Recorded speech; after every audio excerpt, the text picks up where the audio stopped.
Nadie quiso ayudarla, ni la primera puerta, ni la segunda, ni la tercera, porque cuando una mujer llega sola, embarazada y sin explicación, en los Altos de Jalisco, la gente no pregunta, la gente sentencia.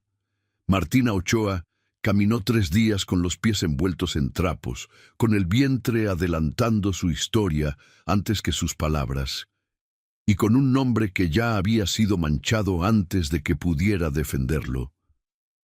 Pero lo que nadie en ese pueblo imaginaba es que el único hombre que iba a escucharla era también el único que no podía verla, y lo que ese hombre decidió hacer con ella no solo cambió el destino de Martina, cambió el destino de todos en ese rancho.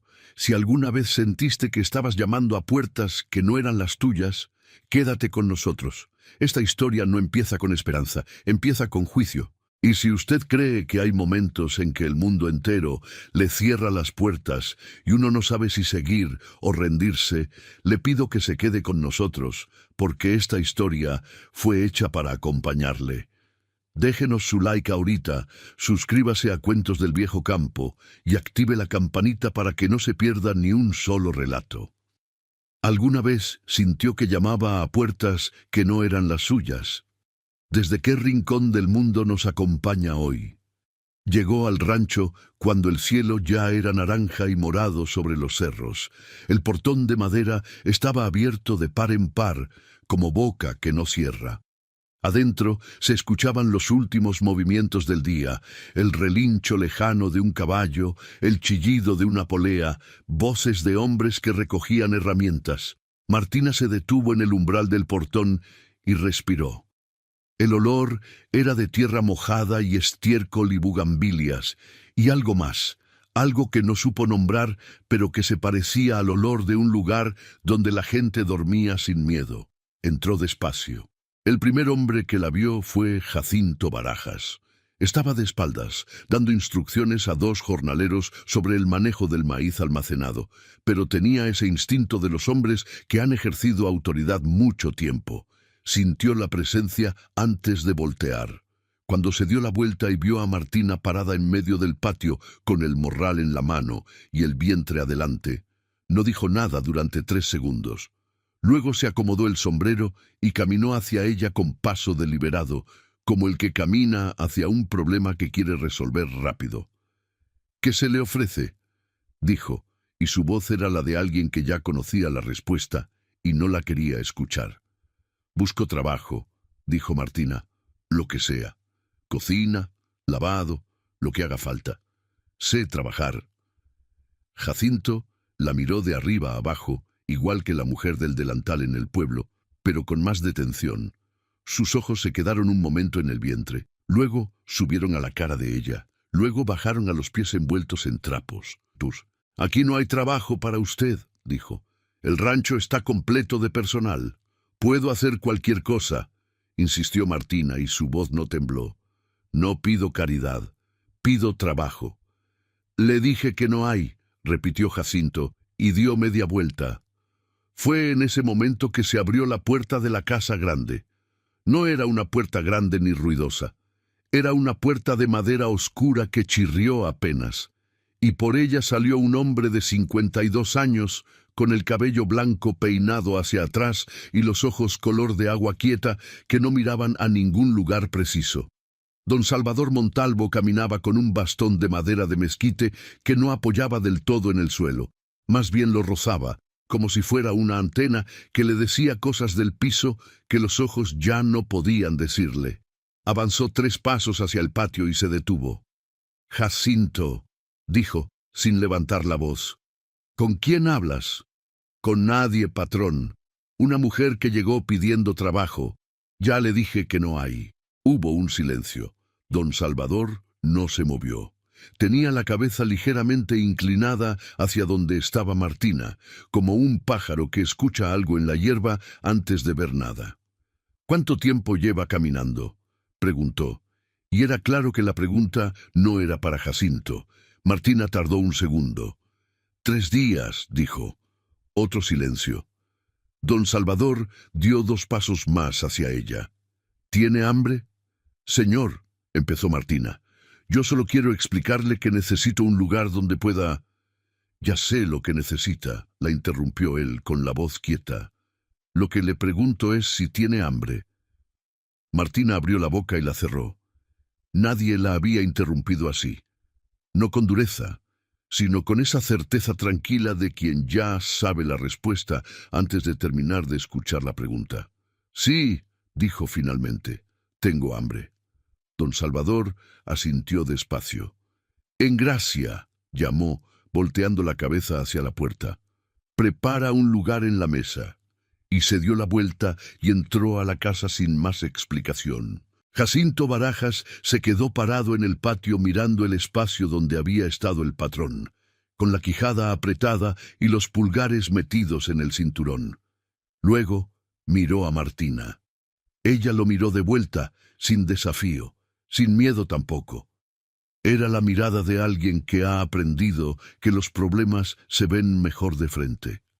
Pase, dijo Jacinto finalmente, con la voz de quien cede algo que le duele ceder.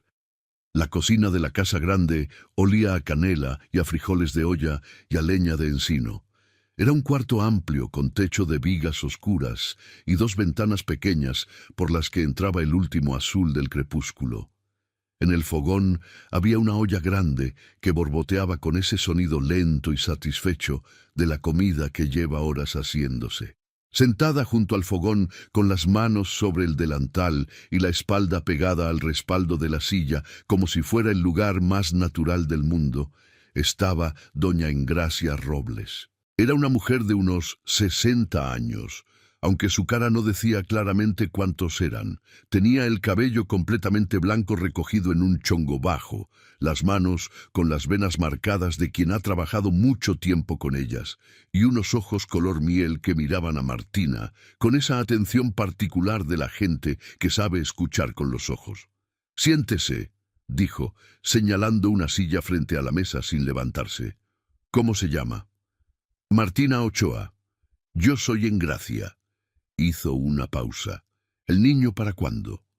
2 meses, más o menos. Engracia asintió, como si eso respondiera más preguntas de las que había hecho. Se levantó con un movimiento parejo y sin prisa, y empezó a servir. Martina comió. Comió con la cabeza baja y las manos alrededor del plato, como si alguien fuera a quitárselo, y luego, cuando terminó la primera porción, y Engracia le puso otra sin preguntarle, comió esa también. Nadie habló durante ese tiempo. El único sonido era el borboteo de la olla y el crepitar de la leña, y afuera el canto de los tecolotes que ya habían tomado posesión de la noche. Cuando terminó, Martina puso las manos sobre la mesa y dijo: «No soy lo que dicen en el pueblo». Engracia regresó a su silla junto al fogón.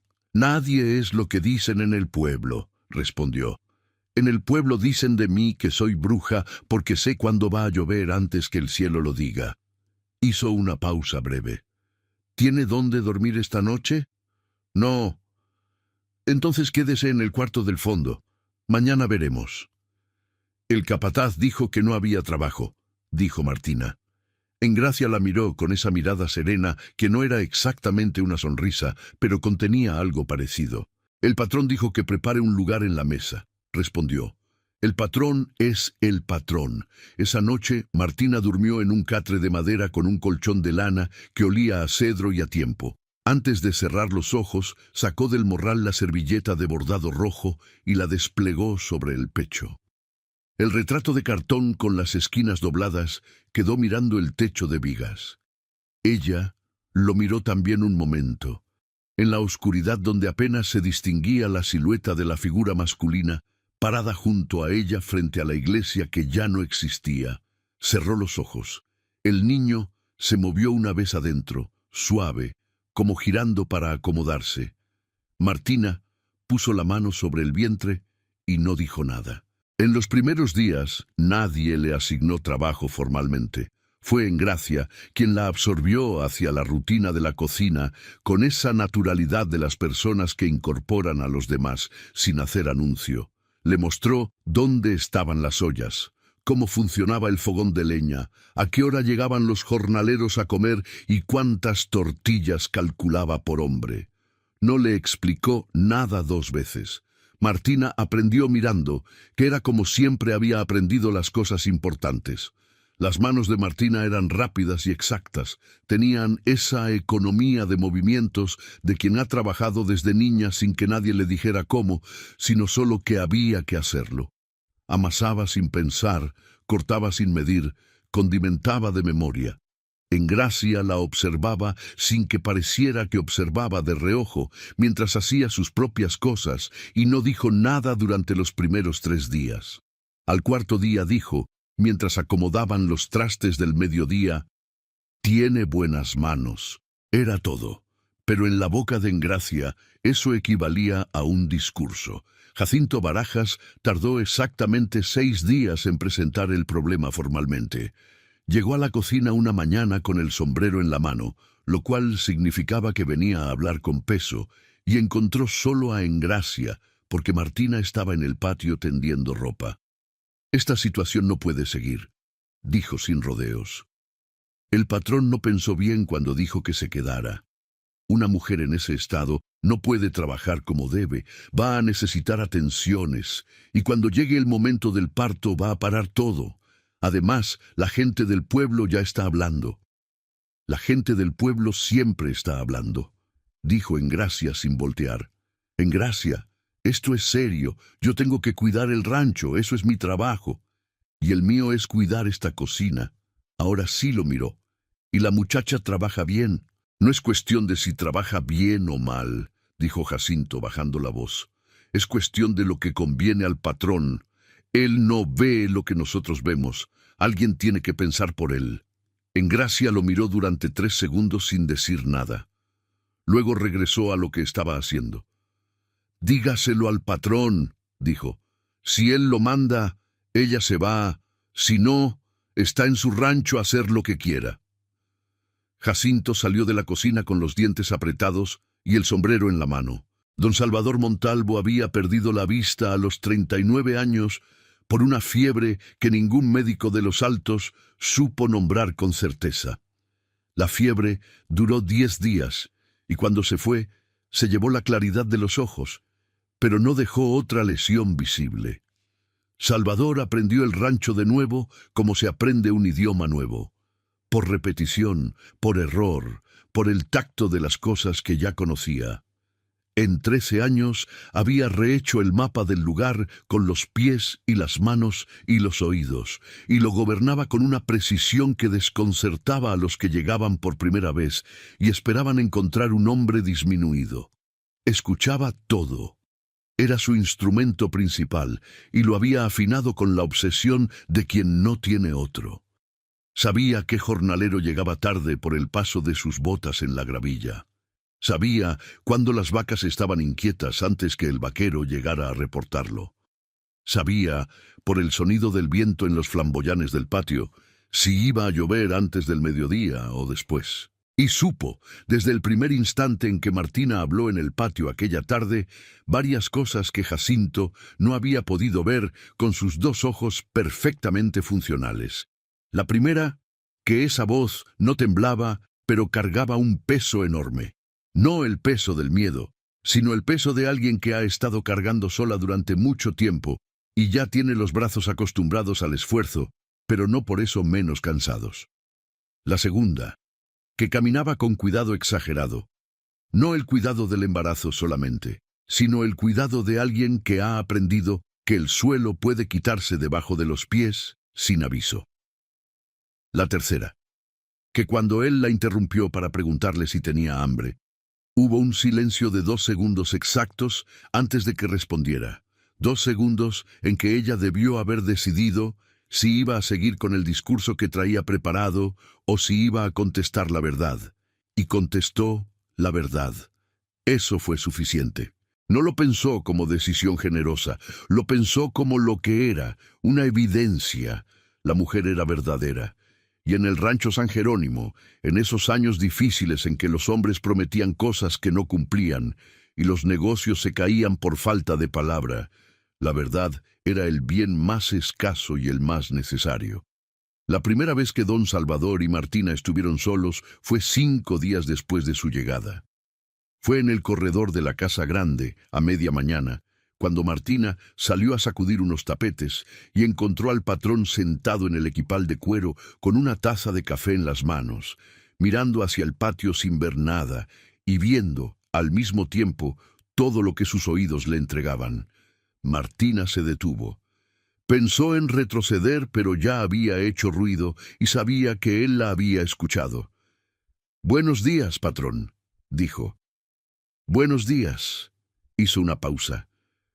«¿Cómo están los pies?» Martina bajó los ojos hacia sus pies, que ya calzaban unos guaraches que en gracia había sacado de un baúl sin decir de quién habían sido. «Mejor», dijo. «Gracias por los guaraches. No me las dé a mí. Dáselas a Engracia». Silencio. El viento movió los flamboyanes del patio y una flor naranja cayó sobre las baldosas. «¿De dónde viene?», preguntó él sin rodeos pero sin dureza. «De Tepatitlán». «¿Y antes de Tepatitlán?» Martina dudó apenas. «De más lejos», dijo. Don Salvador tomó un sorbo de café. No presionó. Era esa clase de hombre que hace una pregunta una sola vez y luego deja que el tiempo traiga la respuesta si quiere venir. «¿Sabe por qué los perros del rancho no le ladran?», dijo entonces, en un cambio de dirección que la tomó desprevenida. «No», dijo Martina, «porque los perros escuchan cosas que los ojos no muestran». Otra pausa. «Los perros de aquí le tienen miedo a la gente falsa. A usted no le ladran». Martina no supo qué decir. Miró al hombre sentado con su taza de café y sus ojos quietos, que no miraban ningún lugar, y sintió algo extraño. La sensación de haber sido vista, con más claridad que en ninguna de las puertas que había tocado, por el único hombre del lugar que técnicamente no podía verla. «Siga con lo suyo», dijo él, como si percibiera que ella estaba pensando demasiado. No quise interrumpirla. Martina siguió sacudiendo el tapete, pero sus movimientos durante los siguientes minutos fueron diferentes, más lentos, como los de alguien que está en un lugar donde no necesita apurarse. Don Salvador la observó. Esa es la palabra exacta, aunque sea paradójica. La observó con los oídos, con el olfato, con el mapa mental que construía de cada persona que habitaba su rancho y que actualizaba constantemente. La escuchó moverse por la cocina antes del amanecer, cuando los demás dormían, preparando el nixtamal con esa constancia silenciosa de quien trabaja sin testigos y sin disminuir el esfuerzo. La escuchó hablar con los jornaleros durante el almuerzo, breve y directa, sin pretensiones de agradar. La escuchó reírse una sola vez, cuando un chamaco de 7 años le contó un chiste malo sobre un burro y un cura, y esa risa era corta y verdadera y terminaba de golpe, como si ella misma se sorprendiera de haberla dejado salir. No supo cuándo empezó a registrar esos sonidos de manera diferente a los demás sonidos del rancho. Fue gradual, como la luz que entra por una ventana que no abriste pero que alguien dejó entreabierta mientras dormías. Lo que sí supo, con esa claridad que a veces le llegaba sin aviso, era lo que sentía cuando ella no estaba. Un silencio distinto. No la ausencia de ruido, sino la ausencia de algo que había aprendido a reconocer como parte del sonido completo del lugar. Ese reconocimiento lo inquietó. No porque fuera nuevo, sino porque era algo que creía haber enterrado con su esposa hacía 12 años en el camposanto de piedra gris a las afueras del rancho. Jacinto Barajas no era un hombre torpe, era, al contrario, un hombre que entendía los mecanismos de las cosas, los mecanismos de las máquinas, los mecanismos del clima, los mecanismos de los hombres. Llevaba 16 años en el rancho San Jerónimo y en ese tiempo había aprendido a leer a don Salvador con la precisión de un relojero. Sabía cuándo el patrón estaba de humor para escuchar propuestas y cuándo era mejor callarse. Sabía qué argumentos entraban y cuáles rebotaban. Sabía, sobre todo, que la autoridad de Salvador dependía de una sola cosa, que los demás creyeran que el ciego veía más que todos, y eso era exactamente lo que Jacinto protegía. No por lealtad desinteresada, por cálculo, Un patrón fuerte que dependía de un capataz hábil era la situación ideal.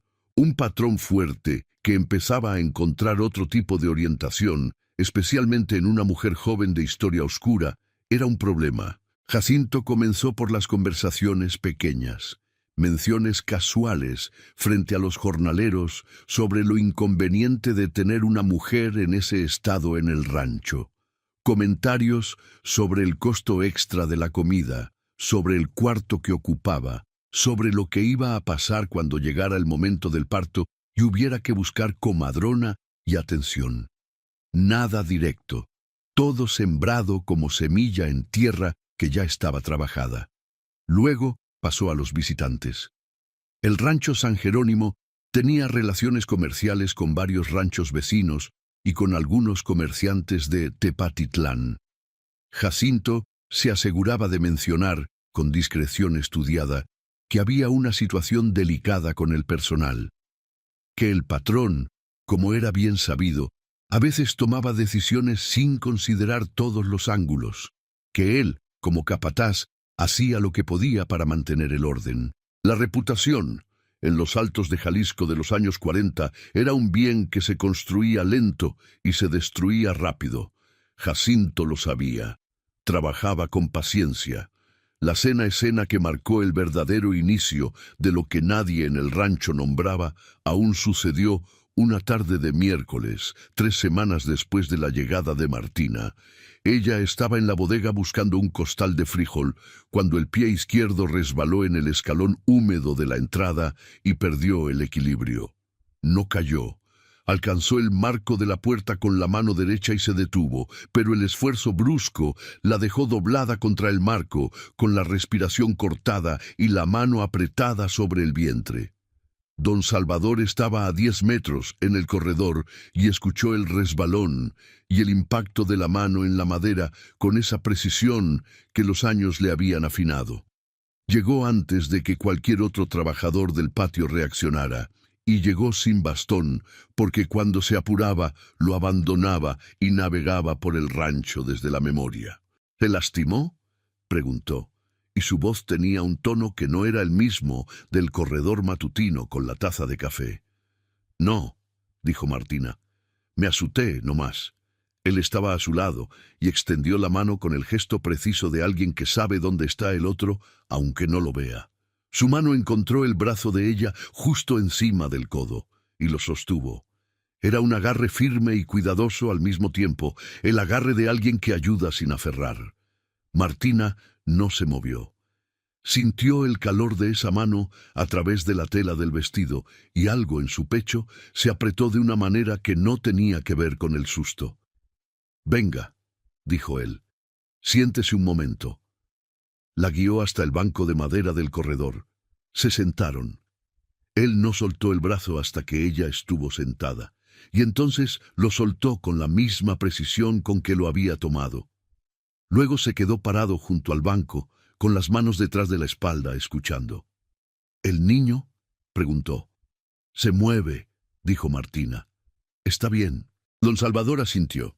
El viento trajo el olor de la lluvia que venía de los cerros y los flamboyanes del patio se movieron con ese sonido particular de hojas grandes antes del agua. «Va a llover esta tarde», dijo él. «Sí», dijo Martina, que también lo había olido. Estuvieron en silencio un momento. Afuera, en el patio, 2 zanates discutían sobre una rama con sus voces metálicas e insistentes. Un jornalero cruzó empujando una carretilla con ese ritmo constante del trabajo que no para. Martina buscó en el morral, que siempre llevaba colgado al hombro, y sacó la servilleta de bordado rojo. La sostuvo en el regazo sin abrirla, con los pulgares sobre el tejido, como si leyera con la yema de los dedos. Don Salvador, de pie junto al banco, sintió ese movimiento de tela, un sonido suave, el roce de bordado contra mano.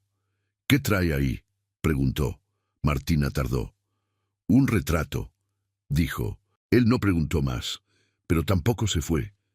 Se quedó de pie junto al banco, mientras la lluvia llegaba puntual sobre los cerros de los altos y las primeras gotas comenzaban a golpear las tejas del corredor con ese sonido que tiene el agua cuando cae sobre barro cocido, un sonido antiguo y constante que ninguna generación ha necesitado aprender, porque ya viene en la sangre. Lo que pasó después fue lo que pasa cuando dos personas comparten el espacio de un mismo lugar durante suficiente tiempo. Empezaron a conocerse por los bordes antes que por el centro, que es como se conocen las personas que no tienen prisa de equivocarse. Él aprendió que ella se levantaba antes que el primer gallo, que cuando algo le molestaba, el sonido de sus pasos en la cocina cambiaba de ritmo, se volvía más corto y más firme, que cuando estaba tranquila tarareaba sin darse cuenta una melodía sin letra que él no reconocía, pero que había empezado a esperar. Ella aprendió que él caminaba el rancho cada mañana antes de dar instrucciones, solo, con el bastón rozando el suelo, no porque necesitara ayuda, sino porque ese recorrido era la manera en que actualizaba el mapa interno, que tomaba todas las decisiones importantes al final del día, nunca al principio, que cuando algo lo preocupaba, sus manos buscaban la madera del bastón y la trabajaban sin descanso, los pulgares moviéndose sobre la superficie pulida como si rezaran. Nadie en el rancho hablaba de lo que estaba pasando, porque en ese entonces todavía podía nombrarse como normalidad. El patrón era atento con el personal. Martina trabajaba bien y no causaba problemas. Engracia seguía mandando en la cocina como siempre. Todo en su lugar, solo Jacinto miraba con otros ojos, y lo que miraba no le gustaba. A las 6 semanas de la llegada de Martina, Jacinto recibió visita en el rancho. Era don Próculo Serafín, hacendado de un rancho vecino llamado La Encarnación, cuya hija mayor, Amparo, llevaba 2 años esperando que Salvador Montalvo diera alguna señal de intención. Amparo era hija única, heredera directa de La Encarnación, y una unión entre los dos ranchos era el tipo de solución práctica que los hombres de los Altos preferían a cualquier otra clase de solución. Jacinto había cultivado esa posibilidad con cuidado durante meses. Había mencionado el asunto a Salvador en 2 ocasiones, con la delicadeza del que siembra sin parecer que siembra, y Salvador no había dicho ni sí ni no, que en su lenguaje significaba que el asunto no estaba cerrado. Don Próculo llegó en la tarde, cuando el trabajo del día aflojaba, y Jacinto lo recibió en el patio con la hospitalidad calculada de quien sabe que la escena tiene audiencia. Lo llevó a la sala de la casa grande, donde Salvador los recibió, con la cortesía fría de quien sabe que la visita tiene un propósito que nadie va a nombrar directamente. Hablaron durante casi 1 hora de cosas que no eran lo que querían hablar. El precio del maíz, los problemas con el agua en la temporada seca, las nuevas políticas del gobierno sobre ejidos. Luego, don Próculo dijo, con esa naturalidad estudiada de los hombres mayores que han aprendido a no pedir de frente: Amparo pregunta por usted, Salvador. Es buena muchacha, sabe lo que es un rancho. Salvador tomó su café. Amparo es buena muchacha, dijo. Siempre lo ha sido. Los tiempos están difíciles, continuó don Próculo. Los ranchos solos tienen problemas que 2 ranchos juntos no tienen. Hizo una pausa. Hay cosas que un hombre en su situación necesita que yo no necesito decirle. No, dijo Salvador. No necesita decirlas. Don Próculo interpretó eso como apertura y se fue satisfecho, prometiendo que volvería la semana siguiente para continuar la conversación.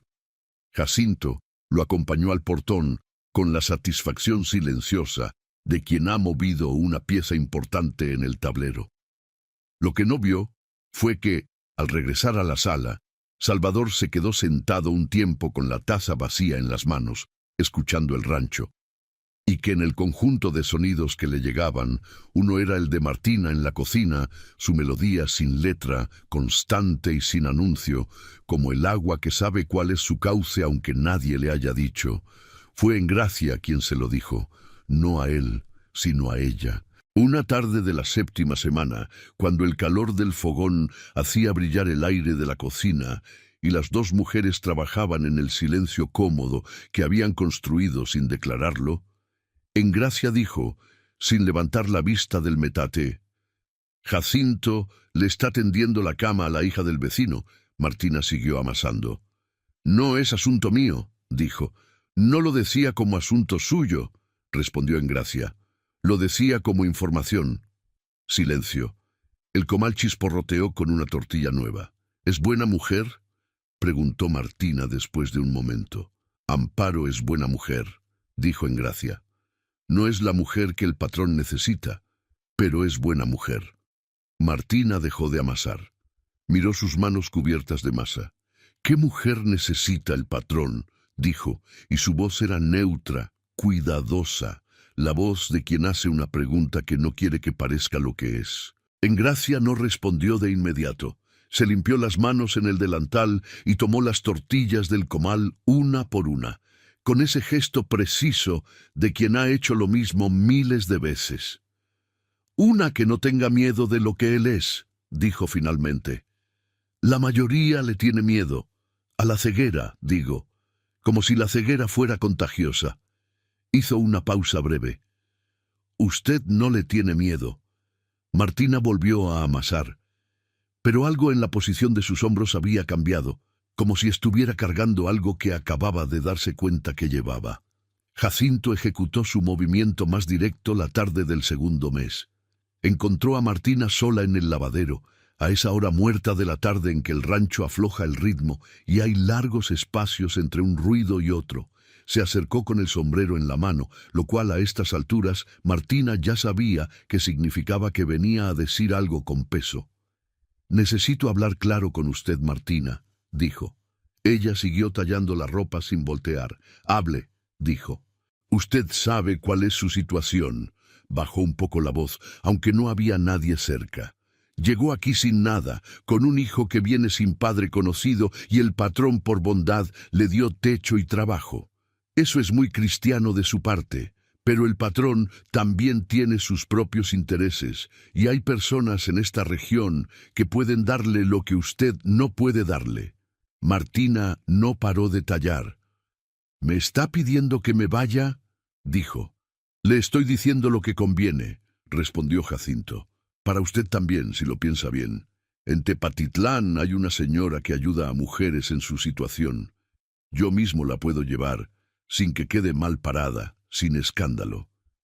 Martina dejó la ropa en el lavadero y se incorporó despacio, con esa lentitud que no era debilidad, sino exactamente lo contrario. Se secó las manos en el delantal y lo miró. «Jacinto», dijo, con una calma que era más contundente que cualquier enojo. «Yo me voy cuando el patrón me lo pida, no cuando usted lo decida». Jacinto apretó la quijada. «El patrón no siempre sabe lo que le conviene», dijo. «Entonces, es problema de él», dijo Martina. «No suyo». Y volvió al lavadero. Jacinto se fue. Y mientras caminaba de vuelta al patio, con el sombrero apretado en la mano, tomó la decisión de que si no podía mover a la mujer, iba a mover al patrón. La semana siguiente, don Próculo volvió al rancho. Esta vez trajo a Amparo. Era una mujer de 28 años, bien formada, con la serenidad discreta de las mujeres de los altos, criadas para ser esposas de hombres con tierra. Venía vestida con sencillez elegante, el cabello recogido, los modales suaves y seguros. No había malicia en ella, era exactamente lo que Jacinto había descrito. Una buena mujer. Salvador los recibió en el corredor de la casa grande y la conversación fue cordial y sin compromiso. Amparo habló poco, respondió cuando le preguntaron y tuvo el buen juicio de no intentar impresionar a nadie. Cuando se fueron, dejaron la propuesta flotando en el aire como siempre se dejaban esas cosas en los altos, sin decirla del todo, para que el otro tuviera tiempo de pensarla. Esa noche, Salvador no durmió bien. Lo supo Engracia, que escuchó sus pasos en el corredor pasada la medianoche, ese caminar lento y sin bastón que significaba que el hombre no podía quedarse quieto, pero tampoco tenía destino. Y lo supo Martina, que también estaba despierta en el cuarto del fondo, con la mano sobre el vientre y los ojos en el techo de vigas, escuchando esos pasos ir y venir con esa atención nueva, involuntaria, que tenía hacia todo lo que tuviera que ver con ese hombre. 3 días después sucedió el momento que nadie en el rancho olvidaría. Fue por la mañana en el patio central, con presencia de 6 jornaleros, el cocinero auxiliar, 2 mozos de cuadra y Jacinto Barajas. Salvador había salido a hacer su recorrido matutino y encontró a Jacinto en medio del patio dando instrucciones sobre la reparación de una cerca, lo cual era normal. Lo que no era normal era que Martina estuviera ahí también, con el morral al hombro, y que su postura dijera, antes que cualquier palabra, que algo había pasado. Jacinto había encontrado a Martina intentando entrar a la bodega principal a buscar vinagre para la cocina, y le había dicho, con testigos suficientes para que quedara establecido como precedente, que ella no tenía autorización para entrar a la bodega, que su lugar era la cocina y el lavadero, que si necesitaba algo, lo pidiera a través de los canales correctos. Era un insulto calculado, público, medido, suficientemente pequeño para poder negarse que era insulto, suficientemente grande para que quedara claro que había jerarquía. Martina estaba de pie en el patio cuando Salvador llegó. Él sintió la tensión del espacio antes de que nadie hablara. Ese silencio particular que tiene el aire cuando varias personas están conteniendo la respiración al mismo tiempo. ¿Qué pasa?, preguntó directamente. Nada, patrón, dijo Jacinto. Solo aclarando unas cosas del orden del rancho. Martina, dijo Salvador. ¿Qué pasó? Ella lo miró. Él no podía verla, pero tenía la cabeza exactamente orientada hacia ella, con esa precisión que siempre lo desconcertaba. El señor Barajas me dijo que no tengo autorización para entrar a la bodega, dijo con voz pareja. Silencio. Don Salvador se quedó quieto durante 5 segundos que a todos les parecieron más largos. Luego dijo, sin levantar la voz, Jacinto. Patrón, respondió Jacinto. ¿Quién le dio a usted la autorización de poner restricciones al personal de esta casa? El silencio cambió de temperatura. Los jornaleros, que habían estado mirando al suelo, levantaron los ojos. Patrón, yo solo intento mantener el orden, dijo Jacinto, y su voz tenía el tono de quien sabe que la conversación se está saliendo del cauce, pero todavía cree que puede reconducirla. Hay ciertas cosas que conviene aclarar sobre quién tiene qué funciones. La situación de esta mujer es... La situación de esta mujer, lo interrumpió Salvador con una quietud en la voz que era más contundente que cualquier grito. Es que trabaja en esta casa con mi autorización. Lo que ella necesite de este rancho lo toma, lo que necesite de la bodega lo toma, y el que tenga algún problema con eso me lo dice a mí. Jacinto abrió la boca. Ella se queda, dijo Salvador. Eso no se discute. Lo dijo mirando hacia ningún lugar visible, pero todos en el patio supieron que lo estaba diciendo, mirando a Jacinto, y a todos los demás, y al pueblo entero, si hubiera estado ahí para escucharlo. Nadie habló. El viento movió los flamboyanes. Un zanate gritó desde el tejado con esa voz metálica e inoportuna. Jacinto se acomodó el sombrero, dio media vuelta y se alejó hacia la cuadra sin decir nada. Sus pasos eran firmes y parejos y no revelaban nada, pero Salvador los escuchó alejarse y supo, por ese ritmo particular, que algo se había roto que no iba a componerse fácil. Martina seguía de pie en el patio. No dijo gracias. Salvador tampoco esperaba que lo dijera. Ella lo miró un momento, ese hombre de cabello blanco con los ojos quietos que no miraban ningún lugar, y luego dio media vuelta y entró a la casa. Don Salvador se quedó solo en el patio. El sol de la mañana le calentaba el lado derecho de la cara. Los flamboyanes seguían moviéndose. Esa tarde, Engracia entró a la sala donde Salvador tomaba su café vespertino y dijo, sin sentarse, con esa economía de palabras que era su estilo, «La muchacha tiene miedo de necesitarle a usted». Salvador no respondió de inmediato. ¿Por qué? Dijo. Porque la última vez que le necesitó a alguien, ese alguien se fue. Engracia hizo una pausa. Y porque usted va a tener que decirle algo, patrón. O ella va a irse sola antes de que la corran, porque así es como está hecha. Salvador tomó el café. ¿Y si me equivoco? Dijo, con una voz que tenía un tono que Engracia no le había escuchado en muchos años. Ese es el riesgo de no estar equivocado ya, dijo Engracia, y salió. Lo buscó esa misma tarde. La escuchó venir por el corredor con ese paso suyo, reconocible ya para él como una firma, y se levantó del equipal antes de que llegara. «Martina», dijo. «Patrón», respondió ella, deteniéndose. Él extendió la mano, no hacia ella, sino hacia el espacio entre los dos, con la palma hacia arriba. Era el gesto de alguien que ofrece algo sin nombrar qué. Ella miró esa mano durante un segundo. Luego puso la suya encima.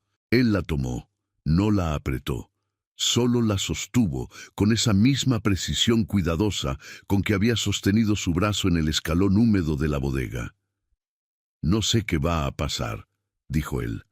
«No soy hombre de promesas que no conozco el camino. Pero sé que este rancho es suyo mientras usted quiera estar en él. Y lo que está por venir», hizo una pausa breve, «no tiene que enfrentarlo sola». Martina miró esa mano que sostenía la suya. Sus manos eran diferentes, las de ella más pequeñas, con los nudillos marcados del trabajo, con una pequeña cicatriz en el dedo índice que venía de quién sabe qué historia anterior. Las de él más grandes, con la textura de la madera que acariciaba todos los días, con esa firmeza quieta de quien ha aprendido que la fuerza no necesita demostrarse. «¿Por qué?», dijo Martina, con una voz que era la más baja que él le había escuchado. «Porque usted es verdadera», dijo él. «Y eso ya no sobra en ningún lugar». El corredor estaba en silencio. Afuera los flamboyanes del patio estaban quietos. El sol de la tarde pintaba de naranja las baldosas del suelo y en el tejado los zanates habían dejado de discutir. Él soltó su mano despacio. Ella la retiró despacio.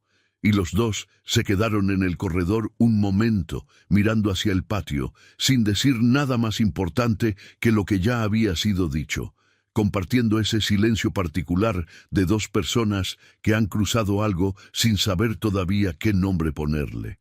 La luz naranja sobre las baldosas se fue apagando lentamente, primero en los bordes, luego en el centro, hasta que el corredor quedó en esa sombra azul del crepúsculo de los altos, que llega sin aviso y se queda sin prisa.